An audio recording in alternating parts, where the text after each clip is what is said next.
Hello दोस्तों, स्वागत है आपका हमारे चैनल द लर्निंग लैब पर, जहां हम आपके लिए लेकर आए हैं junior assistant mains exam practice series, जिसके प्रत्येक सेट पेपर में आपके 40 क्वेश्चन को सम्मिलित किया गया है, जिसमें 20 क्वेश्चन सामान्य जीके के और 20 क्वेश्चन आपके उत्तर प्रदेश स्पेशल के मेंशन किए गए हैं।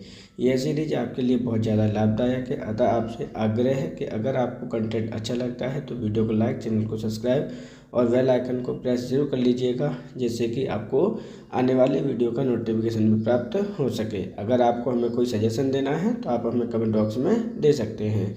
आपके लिए इन्फॉर्मेशन है, ऐसे बच्चे जो आने वाले एग्ज़ाम्स की तैयारी कर रहे हैं और उन्हें इंडेक्सेस और अपॉइंटमेंट्स पढ़ने हैं 2025 कंप्लीट के, तो ऑलरेडी वीडियो चैनल पर उपलब्ध है, आप उन्हें जाकर देख सकते हैं। तो चलिए देखते हैं आज का अपना पहला क्वेश्चन। वुमेन्स प्रीमियर लीग 2026 की सबसे महंगी खिलाड़ी कौन बनी है? स्मृति मंदाना, हरमनप्रीत कौर, दीप्ति शर्मा, राधा यादव या इनमें से कोई नहीं है? तो देखिए, हाल ही में आपके वुमेन्स प्रीमियर लीग 2026 का ऑक्शन हुआ था, जिसमें आपकी खिलाड़ियों की नीलामी हुई थी। तो उसमें सबसे ज़्यादा जो परचेज किया गया या ख़रीदा गया है वो है आपकी ऑप्शन नंबर 3 दीप्ति शर्मा। दीप्ति शर्मा को कौन सी टीम ने परचेज किया है, एक एक पॉइंट करके हम देखते हैं यहाँ पर।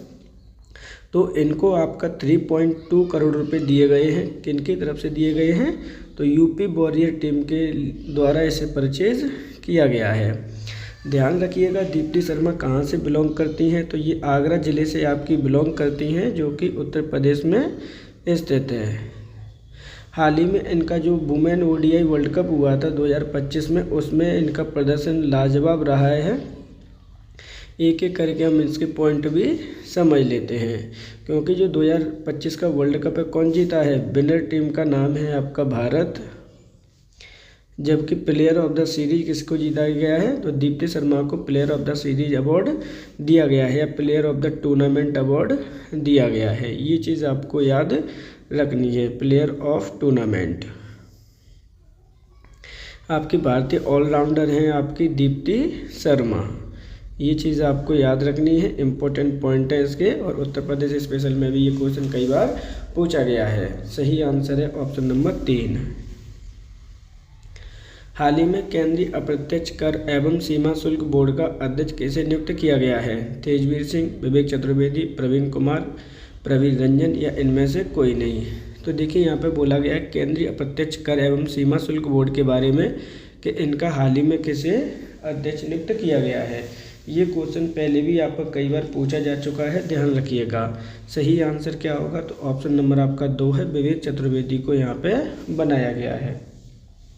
अब हम बात कर लेते हैं कि विवेक चौधरी को रिप्लेस किसके द्वारा किया गया है, यानी किनके द्वारा कह सकते हैं कि किसके स्थान पर इन्हें बनाया गया है? तो उन्हें बनाया गया है आपके संजय कुमार अग्रवाल के स्थान पर। तो इनका नाम भी आपको लर्न करना है, और हो सकता है कि जो आपके बोर्ड एग्ज़ाम चल रहे हैं, जो आरआरबी के ग्रुप डी के एग्ज़ाम है, उनमें ये क्वेश्चन पूछ लिया जाए। भारतीय अंतर्राष्ट्रीय फिल्म महोत्सव 2026 का आयोजन भारत के किस राज्य में किया गया? गोवा, राजस्थान, तेलंगाना, आंध्र प्रदेश या इनमें से कोई नहीं? तो देखिए, यहाँ पे क्या बोला गया है, यहाँ पर आपका 2026 लिखा हुआ है, सॉरी माफ़ करिएगा, ये आपका 25 है। अंतर्राष्ट्रीय फिल्म महोत्सव 2025 का आयोजन भारत के किस राज्य में किया गया है, क्वेश्चन पूछा गया है। सही आंसर है ऑप्शन नंबर आपका 1, गोवा राज्य में इसका आयोजन किया गया है। अब गोवा राज्य में भी इसका आयोजन कहाँ पे किया गया है? तो गोवा राज्य की राजधानी पणजी में इसका आयोजन किया गया है। अब एक एक करके समझ लीजिए, क्योंकि यहाँ से क्वेश्चन आपके पहले पूछे गए हैं और आगे भी पूछे जाते रहेंगे। यहाँ पर आपका जो एक अवार्ड दिया जाता है, गोल्डन पीकॉक अवार्ड। तो गोल्डन पीकॉक अवार्ड कैसे प्रदान किया गया है, ये क्वेश्चन आपका पहले आ चुका है, और यही क्वेश्चन आपसे हो सकता है कि पूछ लिया जाए। तो एक मूवी है आपकी skin of youth, skin of youth movie को आपका ये अवार्ड दिया गया है, जिसे आप इनडायरेक्टली कहते हैं बेस्ट मूवी का अवार्ड किसे दिया गया है? सही आंसर है ऑप्शन नंबर 1, गोवा। दुनिया का सबसे बड़ा भगवान राम का स्टैचू किस राज्य में बनाया जाएगा? उत्तर प्रदेश, महाराष्ट्र, झारखंड, गोवा या इनमें से कोई नहीं? तो देखिए, यहाँ पे अनाउंसमेंट कर दिया गया है पहले से ही कि दुनिया का सबसे बड़ा भगवान राम की मूर्ति यानी स्टैचू किस राज्य में बनाया जाएगा। सही आंसर है ऑप्शन नंबर आपका 4, गोवा राज्य में दुनिया का सबसे बड़ा स्टैचू बनाया जाएगा जो कि समर्पित होगा भगवान राम को। वर्ल्ड स्किल एशिया प्रतियोगिता 2025 में भारत की कौन सी रैंक है? 8, 9, 10, 11 या इनमें से कोई नहीं। तो देखिए ये भी आपका क्या है, एक रिपोर्ट है, प्रतियोगिता है जिसमें पूछा गया है कि भारत की कौन सी रैंक है। तो सही आंसर क्या होगा? सही आंसर है ऑप्शन नंबर 1, भारत की 8वीं रैंक है इसके अंतर्गत। अब हम एक एक करके बात कर लेते हैं कि इस प्रतियोगिता का आयोजन कहाँ पे किया गया था, कौन सा एडिशन का आयोजन हुआ है। तो नंबर 1 पर आप पहले एडिशन देख लीजिए। तो इसका जो एडिशन है इस बार आयोजन किया गया है वो है 3rd एडिशन। आयोजन इस प्रतियोगिता का कहाँ पर कराया गया? तो आयोजन किया गया है आपके ताइवान में। ये चीज़ भी आपको याद रखनी है। सही आंसर क्या है? Option number 1। विश्व आपदा प्रबंधन शिखर सम्मेलन 2025 का आयोजन कहाँ किया गया? देहरादून, शिमला, नई दिल्ली, लखनऊ, इनमें से कोई नहीं। तो देखिए विश्व आपदा प्रबंधन शिखर सम्मेलन 2025 की बात की जा रही है कि इसका आयोजन कहाँ पे किया गया। सही आंसर है ऑप्शन नंबर आपका 1, देहरादून में इसका आयोजन किया गया। अब देहरादून कहाँ पर है, क्या है इसके कंडीशन है, वो भी एक एक करके समझते हैं। देहरादून आपकी राजधानी है। किसकी राजधानी है? तो ध्यान रखिएगा ये आपकी उत्तराखंड की राजधानी है। और इसका आयोजन कहाँ पर कब से कब तक किया गया है? तो 28 नवंबर से लेकर 30 नवंबर तक इसका आयोजन किया गया है। सही आंसर है ऑप्शन नंबर 1। निम्नलिखित में से कौन सा अनुच्छेद भारतीय संविधान संशोधन से संबंधित है? अनुच्छेद 324, अनुच्छेद 280, अनुच्छेद 315, अनुच्छेद 368 या इनमें से कोई नहीं। मोस्ट इम्पोर्टेंट क्वेश्चन है आपका, पहले ये क्वेश्चन आ चुका है। भारतीय संविधान में संशोधन करने से संबंधित कौन सा अनुच्छेद है आपका? सही आंसर है ऑप्शन नंबर 4, अनुच्छेद 368। अब अदर ऑप्शन भी देख लीजिए क्योंकि वो भी आपके इम्पोर्टेंट है। अनुच्छेद 324 आपका किससे संबंधित है? तो ये आपके चुनाव आयोग से संबंधित है, इलेक्शन ऑफ कमीशन से आपका संबंधित है। ये चीज़ को आपको याद रखना है। दूसरे की बात करते हैं 280, तो ये आपके फाइनेंस कमीशन से संबंधित है, यानी जो वित्त आयोग है उससे आपका संबंधित है। अदर की अगर हम बात करते हैं 324 की, तो ये आपकी जितनी भी सिविल सर्विस है उनसे आपका संबंध है। तो सही आंसर क्या है? ऑप्शन नंबर आपका 4, 368। निम्नलिखित में से एल्युमिनियम का अयस्क क्या है? गैलेना, बॉक्साइट, पाइराइट, हेमेटाइट या इनमें से कोई नहीं। तो देखिए ये डायरेक्टली क्वेश्चन पूछा गया है, कई बार UPSS इस क्वेश्चन को पूछ चुकी है कि एल्युमिनियम का अयस्क क्या है। सही आंसर है ऑप्शन नंबर 2, बॉक्साइट एल्युमिनियम का अयस्क है। अब बॉक्साइट का जो केमिकल फार्मूला होता है वो क्या होता है वो भी लर्न कर लीजिएगा क्योंकि कई बार ये आ चुका है। Al2O3.2H2O आपका बॉक्साइट का फॉर्मूला होता है। ये आपका ओर है यानी अयस्क है। इसके प्योरीफिकेशन के बाद में आपका क्या प्राप्त होता है? एल्युमिनियम प्राप्त होता है। किसके बाद? प्योरीफिकेशन के बाद में। तो सही आंसर है ऑप्शन नंबर आपका 2। निम्नलिखित में से किस बाद में उच्चतम न्यायालय ने संविधान के मूल ढांचे का सिद्धांत प्रतिपादित किया था? गोलकनाथ, केशवानंद भारती, मेनका गांधी, A.K. गोपालन या इनमें से कोई नहीं।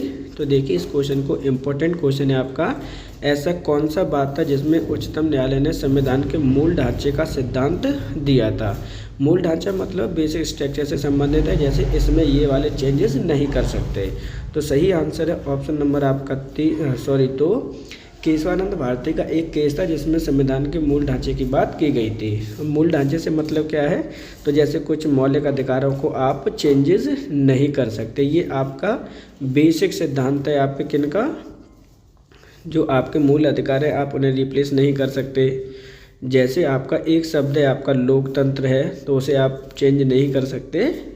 तो कुछ आपकी सीमाएं निर्धारित कर दी गई थी कि आप कौन सी चीज़ें आपके क्या चेंज कर सकते हो, कौन सी चीज़ें चेंज नहीं कर सकते हो। सही आंसर है ऑप्शन नंबर 2। निम्नलिखित में से किन न्यायालयों में से कितने अभिलेख न्यायालय माना जाता है? केवल उच्चतम न्यायालय, केवल उच्च न्यायालय और उच्चतम न्यायालय दोनों, या फिर जनपद न्यायालय को, या इनमें से कोई नहीं। तो देखिए यहाँ पर थोड़ा सा चेंज कर लीजिएगा, यहाँ पर ऑप्शन नंबर कर लीजिए 5 और ये है ऑप्शन नंबर आपका 4 है, केवल जनपद न्यायालय। तो सही आंसर क्या होगा कि आपके जो अभिलेख न्यायालय है यानी रिकॉर्डेड है कि उनका फैसला हमेशा क्या है, एज ए रिकॉर्ड के तौर पर रखा जाता है। तो सही आंसर है ऑप्शन नंबर आपका 3, उच्च न्यायालय और उच्चतम न्यायालय। यानी जो भी आपके फैसले रखे जाते हैं उनको हम रिकॉर्ड करते हैं और उनको हम एज ए साक्ष्य मानकर चलते हैं, इसलिए उन न्यायालय को हम क्या कहते हैं, अभिलेख न्यायालय भी कहते हैं। निम्नलिखित में से कौन सा राज्य सूची का विषय है? जनसंख्या जनगणना, बैंकिंग प्रणाली, विदेशी मामले, पुलिस या इनमें से कोई नहीं। तो देखिए यहाँ पे बात की गई है कि निम्नलिखित में से कौन राज्य सूची का विषय है। सही आंसर है ऑप्शन नंबर आपका 4, जो पुलिस होती है वो राज्य सूची का विषय होती है, जबकि जनगणना, बैंकिंग प्रणाली और विदेशी मामले सब किसके हैं, संघ सूची के आपके विषय हैं। ये चीज़ आपको याद रखनी है। अब हम बात कर लेते हैं इस सूची की। तो इसमें कौन सी में दे रखे हैं, तो जब आप 7वीं अनुसूची पढ़ते हैं वहाँ पर आपके पावर डिस्ट्रीब्यूशन आपको दे रखा है कि यहाँ पे 3 आपकी सूची बनाई गई हैं, जिनमें आपकी संघ सूची है आपकी, दूसरी आपकी राज्य सूची और तीसरी आपकी समवर्ती सूची है। तो इस प्रकार जो सही आंसर है वो है ऑप्शन नंबर 4। निम्नलिखित में से कौन सा वेद प्राचीनतम है? ऋग्वेद, अथर्ववेद, यजुर्वेद, सामवेद या इनमें से कोई नहीं। तो देखिए यहाँ पे बात की गई है कि कौन सा सबसे प्राचीनतम वेद है, यानी सबसे पुराना कौन सा वेद है। सही आंसर है ऑप्शन नंबर 1, ऋग्वेद। अब हम ऋग्वेद की बात करते हैं, इसकी क्वालिटी की बात करते हैं, इसकी कौन कौन सी विशेषता हैं जो आपके अक्सर पेपर्स में आती हैं। तो नंबर 1 सबसे क्या है, ये आपका प्राचीन है। दूसरा, इसके अंतर्गत आपके 10 मंडल पाए जाते हैं, जिसमें आपके और सूक्तियाँ कितनी हैं, कई बार आपसे पूछा भी गया कि इसके अंदर कितनी सूक्तियाँ हैं, तो वो हैं आपकी 1028। ये जो कंसेप्ट है आपको लर्न रहने चाहिए, ध्यान रखिएगा। सही आंसर है ऑप्शन नंबर 1। निम्नलिखित में से कौन सा सौर मंडल का सदस्य नहीं है? मंगल, यूरेनस, प्लेटो, वरुण या इनमें से कोई नहीं। तो देखिए यहाँ पे हम किसकी बात कर रहे हैं, अपने सौर मंडल की बात कर रहे हैं कि सौर मंडल में कौन सा सदस्य नहीं है। तो सही आंसर है ऑप्शन नंबर आपका 3, प्लेटो सौर मंडल का सदस्य नहीं है, जबकि मंगल, यूरेनस और वरुण आपके क्या हैं, सौर मंडल के सदस्य हैं। अब हम बात करते हैं कि सौर मंडल है क्या। तो मान के चलिए ये आपका सूरज है और आपके कुछ छोटे छोटे से जो आपके ग्रह होते हैं जो आपके चक्कर लगाते हैं। इस तरह से आपके ग्रह हैं, कितने हैं, तो एक एक करके हम बात कर लेते हैं। 1 2 3 4 5 6 7 8 और 9, यानी आपके 8 जो ग्रह हैं वो सौर मंडल के क्या हैं, आपके पार्टिसिपेट करते हैं। ये जो कहलाता है आपका सौर मंडल है।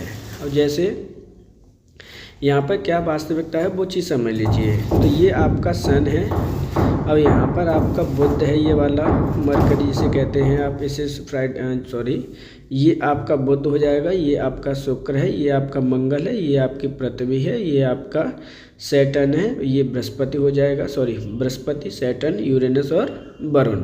तो ये जो आपके चक्कर लगाते हैं सूरज के, उसको हम एक परिवार मानते हैं। सूर्य के चक्कर लगाने वाले जो प्राकृतिक पिंड होते हैं हम ग्रह कहते हैं, और इनका एक परिवार होता है जिसे हम सौरमंडल कहते हैं। इसमें आपके 8 ग्रह होते हैं। कितने हैं आपके? 8 ग्रह हैं।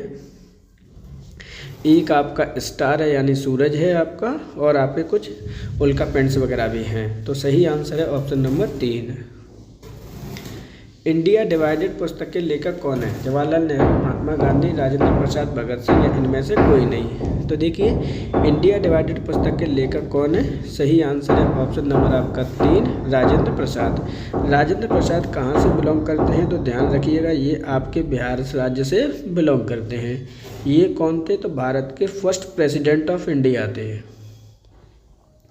अदरवाइज अदर ऑप्शंस की बात करते हैं, क्योंकि इनकी पुस्तकें भी कई बार पूछ ली जाती हैं। तो जवाहरलाल नेहरू की पुस्तक को भी आप याद कर लीजिएगा, द डिस्कवरी ऑफ इंडिया। वही महात्मा गांधी जी की पुस्तक जो आत्मकथा है आपकी, वो भी आपको लर्न करनी है, the experiment with truth. Experiment with truth. अगर बात करते हैं किसकी? भगत सिंह की। तो मैं अनिश्वरवादी क्यों हूँ? वाई एम एथिस्ट इनकी पुस्तक है। क्वेश्चन पूछा गया था इंडिया डिवाइडेड से। सही आंसर है ऑप्शन नंबर 3। उच्चतम न्यायालय मामलों की सुनवाई नई दिल्ली में करता है, परंतु किसी अन्य स्थान पर भी सुनवाई कर सकता है। किसकी अनुमति से? राष्ट्रपति के अनुमोदन से, उच्चतम न्यायालय के मुख्य न्यायाधीश मैच्योरिटी से यह तय करें, संसद के अनुमोदन से, राज्य विधानसभा के अनुरोध से, या इनमें से कोई नहीं। तो देखिए जो आपका उच्चतम न्यायालय है वैसे सुनवाई कहाँ करता है? दिल्ली में करता है, लेकिन वो अन्य किसी स्थान पे भी कर सकता है अगर ऐसा करने की अनुमति कहाँ से प्राप्त होती है? प्रेसिडेंट से उसे प्राप्त हो जाए। किस अनुच्छेद के तहत राष्ट्रपति उच्चतम न्यायालय से परामर्श मांग सकता है? अनुच्छेद 123, अनुच्छेद 143, अनुच्छेद 32, अनुच्छेद 213, या इनमें से कोई नहीं। तो देखिए यहाँ पे इम्पोर्टेंट क्वेश्चन है आपका, यहाँ पे किस अनुच्छेद के तहत राष्ट्रपति महोदय उच्चतम न्यायालय से परामर्श ले सकते हैं? तो बहुत सही आंसर है ऑप्शन नंबर आपका 2, 143। अगर हम बात करते हैं 123 की, तो यहाँ पर क्या है कि 123 राष्ट्रपति अपने आदेश जारी कर सकता है। क्या कर सकता है? राष्ट्रपति आदेश जारी कर सकता है यहाँ पे। वहीं अगर हम बात करते हैं 32 की, तो यहाँ पर उच्चतम न्यायालय को क्या है? रिट जारी करने की शक्ति है आपकी। बात करते हैं 213 की, तो यहाँ पर राज्यपाल अपने आदेश जारी कर सकता है। तो इस प्रकार जो सही आंसर है वो क्या होगा? ऑप्शन नंबर 2 होगा, अनुच्छेद 143। निम्नलिखित में से कौन सी घटना सबसे बाद में घटित हुई है? असहयोग आंदोलन, काकोरी कांड, स्वराज पार्टी का गठन, साइमन कमीशन का भारत आगमन, या इनमें से कोई नहीं। तो देखिए इन घटनाओं को पहले हम लिख लेते हैं कि कहाँ पर कौन सी घटना घटित हुई है, उसके बाद हम आंसर आइडेंटिफाई करते हैं। असहयोग आंदोलन कब हुआ है? तो 1920 में हुआ था। काकोरी कांड आपका 1925 ईस्वी में हुआ है। स्वराज पार्टी का गठन 1923 ईस्वी में हुआ है, और साइमन कमीशन भारत आगमन हुआ था आपके 1928 ईस्वी में। सही, और इनमें से कोई नहीं। तो सबसे बाद की घटना पूछी गई है आपसे, तो सही आंसर क्या हो जाएगा? तो सही आंसर हो जाएगा ऑप्शन नंबर 4। विश्व स्वास्थ्य संगठन की स्थापना कब हुई थी? 1945, 1940, 1947, 1948, या इनमें से कोई नहीं। तो देखिए यहाँ पे WHO की पूछ रहा है कि विश्व स्वास्थ्य संगठन की स्थापना कब की गई है। यहाँ से क्वेश्चन आपका आएगा ही आएगा, ध्यान रखिएगा, क्योंकि पहले भी क्वेश्चन यहाँ से इसी प्रकार से पूछे जा चुके हैं कि आपके WHO का मुख्यालय कहाँ पर है, कब इसकी स्थापना हुई है, कहाँ पर स्थापना हुई है। इस तरह के क्वेश्चन पहले भी आ चुके हैं। तो बात कर लेते हैं विश्व स्वास्थ्य संगठन की स्थापना की। सही आंसर है ऑप्शन नंबर आपका 1, 1945 में इसकी स्थापना हुई है। अब बात करते हैं इसके हेडक्वार्टर की। तो हेडक्वार्टर कहाँ पर है इसका? तो हेडक्वार्टर है आपके जेनेवा में, जो कि कहाँ स्थित है? स्विट्जरलैंड में आपका स्थित है। सही आंसर है ऑप्शन नंबर 1। संविधान की व्याख्या करने का अंतिम अधिकार किसे प्राप्त है? राष्ट्रपति, लोकसभा अध्यक्ष, अटॉर्नी जनरल ऑफ इंडिया, सर्वोच्च न्यायालय, या इनमें से कोई नहीं। तो देखिए संविधान की व्याख्या करने का जो अंतिम अधिकार किसे प्राप्त है, ये क्वेश्चन आपसे पूछा जाए तो सही आंसर होगा ऑप्शन नंबर आपका 4, सर्वोच्च न्यायालय। हम सर्वोच्च न्यायालय से संबंधित कुछ फैक्टर समझ लेते हैं। तो इसकी स्थापना कब हुई है? तो 1950 ईस्वी में इसकी स्थापना हुई है, और ये भारत का कहाँ पर है? तो ये भारत के नई दिल्ली शहर में स्थित है। जनहित याचिका कहाँ प्रस्तुत की जा सकती है? केवल भारत के सर्वोच्च न्यायालय में, राज्यों के उच्च न्यायालय में, केंद्रीय प्रशासनिक प्राधिकरण में, उच्च न्यायालय एवं सर्वोच्च न्यायालय दोनों में, या इनमें से कोई नहीं। तो देखिए यहाँ पे एक ऑप्शन नंबर 5 बना लीजिएगा इसको। तो यहाँ पे बात की जा रही है PIL की। ध्यान रखना ये क्वेश्चन आपका पहले भी आ चुका है कि PIL किसे कहते हैं और इसकी फुल फॉर्म क्या होती है। हिंदी में से जनहित याचिका बोलते हैं, इंग्लिश में भी लर्न कर लीजिएगा। Public litigation, interest litigation.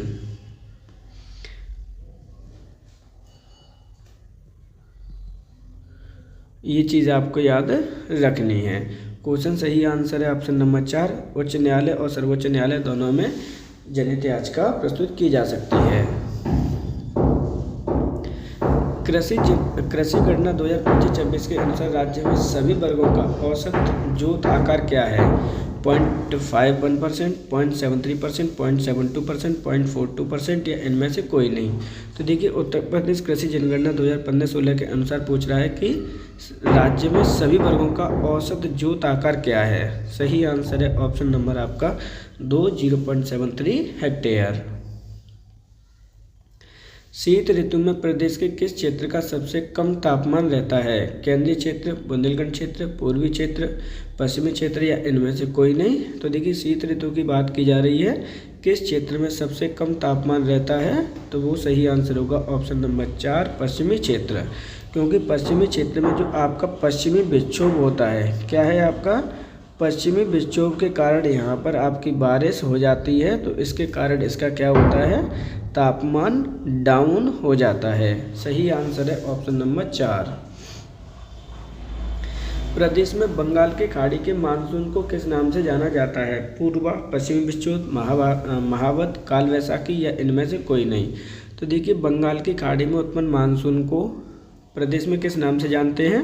सही आंसर है ऑप्शन नंबर 1, पूर्वा नाम से जानते हैं। जबकि पश्चिमी विक्षोभ क्या है, तो ये आपका जो मध्य एशिया है वहाँ से निकलने वाली ठंडी किरणों को या जो ठंडी जलवायु होती है उसे हम पश्चिमी विक्षोभ कहते हैं। महावत ये आपका राजस्थान में गर्म हवाएं चलती हैं आपकी, उन्हें कहते हैं। काल वैसाखी का संबंध आपके बंगाल से है। तो इस प्रकार जो सही आंसर है वो है ऑप्शन नंबर 1। प्रदेश के किस क्षेत्र में काली मृदा पाई जाती है। पश्चिमी क्षेत्र, बुंदेलखंड क्षेत्र, रोहिलखंड क्षेत्र, पूर्वी क्षेत्र या इनमें से कोई नहीं। तो प्रदेश के किस क्षेत्र में काली मृदा पाई जाती है, क्वेश्चन पूछा गया है। सही आंसर होगा ऑप्शन नंबर आपका 2, बुंदेलखंड क्षेत्र में आपकी काली मृदा पाई जाती है। बुंदेलखंड के बारे में समझ लीजिए, तो इसमें कितने जिलों का विस्तार है बुंदेलखंड क्षेत्र में, तो ये 11 जिलों का विस्तार है बुंदेलखंड क्षेत्र में। ये उत्तर प्रदेश के वेस्ट में पड़ता है आपका, साउथ में पड़ता है आपका, माफ़ कीजिएगा। सही आंसर है ऑप्शन नंबर 2। राज्य का सबसे अधिक शुष्क खेती क्षेत्र कहाँ पर स्थित है। तो देखिए यहाँ पर शुष्क से पूछ रहा है, यानी हॉट ह्यूमिड वाला क्षेत्र कहाँ पर स्थित है। बुंदेलखंड क्षेत्र, पूर्वांचल, पश्चिमांचल, तराई मैदान या इनमें से कोई नहीं। तो सही आंसर है ऑप्शन नंबर आपका 1, बुंदेलखंड क्षेत्र में उत्तर प्रदेश का सबसे शुष्क क्षेत्र है, यानी क्या है वहाँ की हॉट क्लाइमेट है आपका। तो सही आंसर क्या है ऑप्शन नंबर 1। शीत ऋतु में प्रदेश में उत्तर से दक्षिण बढ़ाने पर तापमान क्रमशः क्या परिवर्तन होता है। तो देखिए यहाँ पे क्या है, शीत ऋतु हो रही है और तापमान कहाँ से, उत्तर से आप दक्षिण की ओर जा रहे हैं, यानी इधर से इधर की ओर आप जा रहे हैं, तो तापमान में क्या अंतर पड़ेगा। तो सही आंसर है ऑप्शन नंबर 1, तापमान बढ़ जाएगा। प्रदेश में सबसे अधिक वर्षा कब होती है। जून, जुलाई, अगस्त, सितंबर या इनमें से कोई नहीं। तो प्रदेश में सबसे अधिक कब वर्षा होती है। सही आंसर है ऑप्शन नंबर आपका 2, जुलाई मंथ में सबसे अधिक वर्षा होती है। वर्षा वाले कुछ कंसेप्ट समझ लीजिए, क्योंकि यहाँ से क्वेश्चन पहले आ चुके हैं आपके। जैसे ही आप पश्चिम से किधर जाओगे, आप पूर्व की ओर जाओगे, तो जो वर्षा का घनत्व है वो क्या होता जाता है। तो ध्यान रखिएगा, वर्षा आपके पश्चिम से पूर्व हो जाने पर बढ़ जाती है। सही आंसर है ऑप्शन नंबर 2। निम्नलिखित में से किस जिले में अफीम की खेती की जाती है। गाजीपुर, प्रयागराज, चंदौली, महाराजगंज या इनमें से कोई नहीं। तो देखिए यहाँ पे पूछा जा रहा है कि कौन से क्षेत्र में आपकी अफीम की खेती की जाती है। इम्पोर्टेंट क्वेश्चन है, ध्यान रखिएगा। सही आंसर है ऑप्शन नंबर आपका 5, इनमें से कोई नहीं। क्योंकि जो आपकी अफीम की खेती की जाती है वो बाराबंकी ज़िले में आपकी की जाती है। इम्पोर्टेंट क्वेश्चन है, ध्यान रखना है।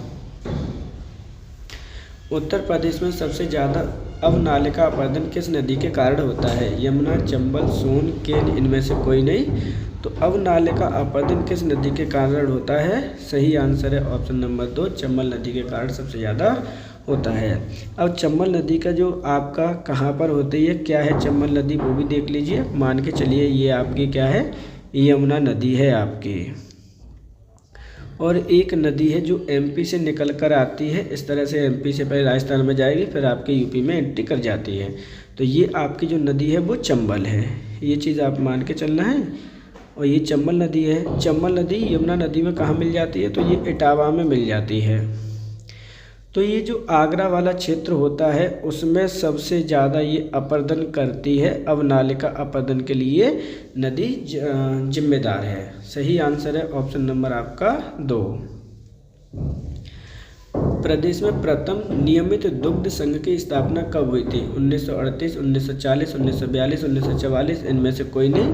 तो प्रदेश में प्रथम नियमित दुग्ध संघ की यानी जो आपका मिल्क प्रोडक्शन होता है उसके कोऑपरेटिव जो संघ है आपका, उसकी स्थापना कब हुई थी? सही आंसर है ऑप्शन नंबर 1, 1938 में। निम्नलिखित में से किस जिले में काला नमक चावल का उत्पादन किया जाता है? देखिए, काला नमक चावल का उत्पादन कौन से ज़िले में किया जाता है, ये क्वेश्चन आपसे पूछा गया है। सहारनपुर, सिद्धार्थनगर, महाराजगंज, बस्ती, इनमें से कोई नहीं। तो सही आंसर है ऑप्शन नंबर आपका 2, सिद्धार्थनगर। जो काला नमक चावल है आपका, याद तो करना ही करना है आपको। इसको हम दूसरे नाम से भी जानते हैं। दूसरे क्या नाम है? तो इसे हम बुद्ध चावल के नाम से भी जानते हैं। ये चीज़ आपको याद करने वाली है। सही आंसर है ऑप्शन नंबर 2। निम्नलिखित में से किस जिले में सब्जी निर्यातक जोन स्थित है? लखनऊ, आगरा, वाराणसी, मेरठ, इनमें से कोई नहीं। तो किस जिले में सब्जी निर्यातक जोन है? सही आंसर है ऑप्शन नंबर आपका 3, वाराणसी में। जबकि आगरा में किसका जोन है? तो ध्यान रखिएगा, आलू का सबसे ज़्यादा यहीं से निर्यात किया जाता है। मेरठ से आपका किया जाता है आपके सेब को या फिर अमरूद को। सही आंसर है ऑप्शन नंबर 3। उत्तर प्रदेश के किस जिले में सरकार के द्वारा केले के लिए सेंटर ऑफ एक्सीलेंस प्रस्तावित है? लखनऊ, गोरखपुर, मेरठ या फिर प्रयागराज? तो देखिए, सरकार के द्वारा केले के लिए सेंटर ऑफ एक्सीलेंस की बात की जा रही है। कौन से में है? तो सही आंसर है ऑप्शन नंबर आपका 2, गोरखपुर में। उत्तर प्रदेश में किसान पाठशाला योजना कब प्रारंभ की गई? नवंबर 1917, दिसंबर 1917, जनवरी 1918, फरवरी 1918 या इनमें से कोई नहीं। तो देखिए, यहाँ पे बात की जा रही है किसान पाठशाला योजना की कब प्रारंभ की गई है। इस तरह के क्वेश्चन आपके आने ही आने हैं। सही आंसर है ऑप्शन नंबर आपका 5, इनमें से कोई नहीं। क्योंकि जो स्टार्ट हुई है एक्चुअली इसमें क्या है कि डिफरेंसेस हो गए हैं ऑप्शन, लेकिन 5वां ऑप्शन इसमें सही हो जाएगा। तो दिसंबर 2017 में इसको प्रारंभ किया गया है, जिन्हें हम क्या कहते हैं? मिलियन फार्मर्स स्कूल के नाम से भी आपके जानते हैं। अब इनमें क्या किया जाएगा? तो इनमें आपके प्रशिक्षण प्रदान किया जाएगा, ट्रेनिंग दी जाएगी। किनको ट्रेनिंग दी जानी है? तो फार्मर्स को ट्रेनिंग दी जानी है। और क्या है कि जो आपकी लैंड होगी उस मिट्टी का कंजर्वेशन भी किया जाना है, या फिर कह सकते हैं कि सोइल टेस्टिंग भी होगी इसके अंतर्गत। तो सही आंसर क्या होगा? Option number 5। किसान बही योजना कब प्रारंभ की गई थी? 1991, 1992, 1993, 1994? तो किसान बही योजना कब प्रारंभ की गई है? सही आंसर है ऑप्शन नंबर 2, 1992। इसमें क्या है कि जो आपकी ज़मीन है, किसान लोगों की जो ज़मीन थी उनको किसान के नाम में आइडेंटिफाई करना था। क्या करना था? उनका नामकरण करना था कि भाई ये किसकी ज़मीन है और किसकी ज़मीन नहीं है। किसान समृद्धि आयोग का अध्यक्ष कौन होता है? प्रधानमंत्री, मुख्यमंत्री, गृह मंत्री या फिर वित्त मंत्री? इनमें से कोई नहीं। किसान समृद्धि आयोग का अध्यक्ष कौन होगा? सही आंसर है ऑप्शन नंबर आपका 2, मुख्यमंत्री। जिस भी राज्य में होगा ये किसान समृद्धि आयोग, उसमें इसका जो सीएम होगा वही हेड माना जाएगा। सही आंसर है ऑप्शन नंबर 2। राज्य में किस जिले को जैविक खेती के लिए मॉडल के रूप में चयनित किया गया? हमीरपुर, जालौन, प्रतापगढ़, मथुरा? इनमें से कोई नहीं। तो उत्तर प्रदेश के किस जिले को जैविक खेती के रूप में मॉडल के रूप में जाना गया? सही आंसर है ऑप्शन नंबर 1, हमीरपुर। अब जैविक खेती होती क्या है उसे भी समझ लीजिए। यानी ऐसी खेती जिसमें हम प्राकृतिक खाद का प्रयोग करते हैं। किसका करते हैं? प्राकृतिक खाद का प्रयोग करते हैं, उस खेती को हम जैविक खेती कहते हैं। सही आंसर है ऑप्शन नंबर आपका 1। प्रदेश में कितने जिलों से होकर गंगा नदी बहती है? 25, 27, 28 या 30? इनमें से कोई नहीं। तो प्रदेश के कितने जिलों से होकर गंगा नदी बहती है? सही आंसर है ऑप्शन नंबर आपका 2, 27 जिलों से होकर बहती है। कुछ इंपॉर्टेंट जिले समझ लीजिए, जैसे आपका वाराणसी हो गया, यहाँ से होकर गुजरती है। कानपुर है आपका, प्रयागराज है आपका। ये चीज़ें आपको लर्न रहनी चाहिए जो कि आपके इम्पोर्टेंट हों, ध्यान रखिएगा। अगर हम गंगा नदी की बात करें तो टोटल लेंथ कितनी है इसकी, तो टोटल लेंथ है आपकी 2525 किलोमीटर। सही आंसर हो जाएगा सही आंसर हो जाएगा इसका ऑप्शन नंबर 2। हिंडन नदी किस नदी की सहायक नदी है? यमुना, गंगा, रामगंगा, गंडक, इनमें से कोई नहीं। तो जो हिंडन नदी है वो किसकी सहायक नदी है? सही आंसर है ऑप्शन नंबर 1, यमुना नदी की सहायक नदी है। अब यमुना नदी के अगर हम बारे में बात करते हैं, यहाँ से क्वेश्चन आपके पहले पूछ लिए गए, इसलिए हम थोड़ा सा इसका डिटेल देख लेते हैं। तो ये आपकी सेकंड लार्जेस्ट आपकी नदी है यूपी की। एंट्री कहाँ पे करती है ये? तो एंट्री करती है यूपी में आपकी बिजनौर में, जबकि आपके प्रयागराज में गंगा नदी में मिल जाती है।